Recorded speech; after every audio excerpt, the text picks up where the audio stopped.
Bom, boa tarde a todos. Em nome do presidente Wander, eu cumprimento a todos os colegas aqui de painel.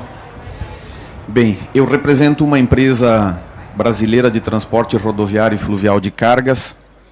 Nós temos atuação em todo o território brasileiro e o foco do nosso trabalho é o transporte e a distribuição de mercadorias dentro da região norte do Brasil.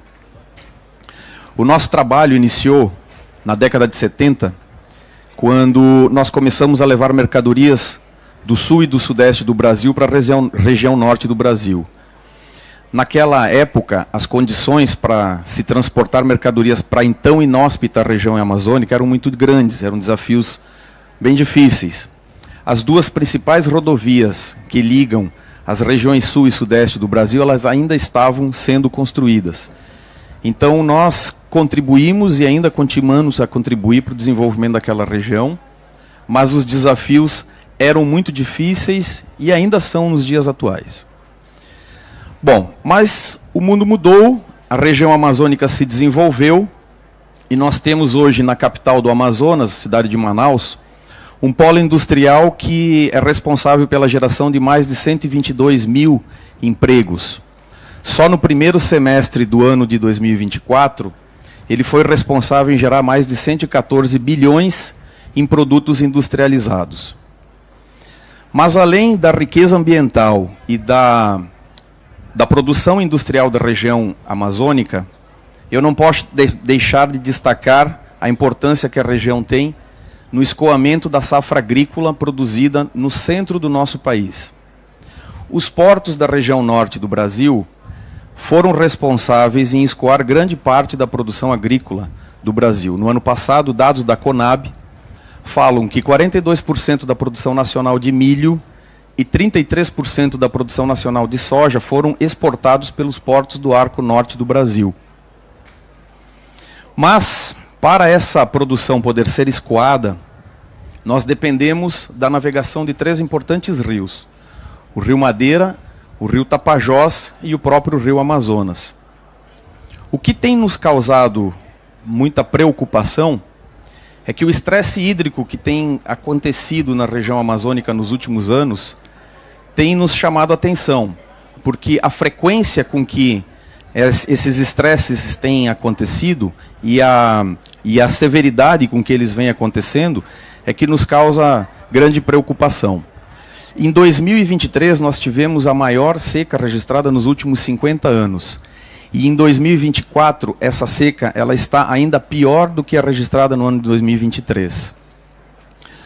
Eu mostro aqui na tela dados da marcação de água registradas na estação de Porto Velho, em Rondônia, no Rio Madeira, onde a gente observa que as mínimas registradas na década de 70 e de 60 já chamavam atenção. Mas se a gente puder observar, essas mínimas elas estão muito mais frequentes e muito mais severas nos últimos anos. A frequência com que isso tem acontecido é que tem nos dado grande preocupação. Mas e o que nós podemos fazer para mitigar esses impactos no ambiente em que nós atuamos? A Bertolini, ao longo dos anos, ela vem investindo em sistemas de transporte que otimizam a relação transporte de carga e emissão de CO2. Um comboio fluvial retira das estradas até 70 caminhões com cargas de diversos gêneros que nós transportamos para a região norte do Brasil. Da mesma forma que nós nos preocupamos em tirar da estrada veículos com cargas gerais, também nós investimos em sistemas de transporte fluvial que consiga escoar a produção agrícola.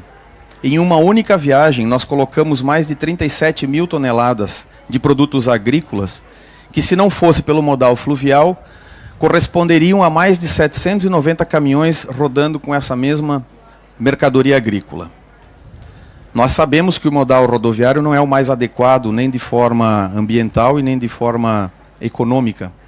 Então, uma geração de carbono de um comboio, em torno de 720 toneladas. O que, se fossem pelos caminhões, nós iríamos colocar na atmosfera mais de 2.600 toneladas de CO2. Mas por que eu falo em tirar os caminhões das estradas. Porque se companhias como a Bertolini não investissem em sistemas alternativos de transporte com menos impacto ambiental, essa produção agrícola que sai do centro do Brasil iria ser exportada pelos portos do sul e do sudeste. E o modo de transporte para aqueles portos é o rodoviário e o ferroviário, que não são os mais adequados de forma ambiental e econômica. Além de mitigar os impactos com sistemas de transporte mais eficazes, a Bertolini também desenvolveu um projeto chamado Projeto Itucumã. Ele consiste na aquisição de grandes áreas de floresta no coração da Amazônia, na sua manutenção e na sua preservação. Nós temos atualmente 180 mil hectares de áreas florestas que foram adquiridas e que nós estamos preservando. We from Bertolini understand the responsibility of protecting this natural wealth and transforming the way we operate in favor of a sustainable future. That is why we created a project more than 10 years ago to combat the relentless advance of deforestation. With approximately 180,000 hectares of preserved Amazon rainforest, the project represents more than an initiative. It is our commitment to sustainability and to the future of new generations. In 2023, our project captured more than 6 million tons of carbon dioxide, exceeding by more than 36 times the annual emissions of Transportes Bertolini in that period, which resulted in 163,000 tons of greenhouse gases. But we don't stop there. Our commitment extends to the people who live around the project. We create sustainable plans, generate jobs, and strengthen local communities so that they can prosper while protecting the forest. Annually, we invest 1.3 million in the protection of this area, hiring advanced surveillance and continuous monitoring, in addition to the engagement with local communities. In these areas, hunting, fishing during closed seasons, and deforestation are prohibited, ensuring that the forest remains alive and protected. At Bertolini, we believe that protecting today is guaranteeing tomorrow. It is connecting paths to a greener future with solidity and social and environmental responsibility.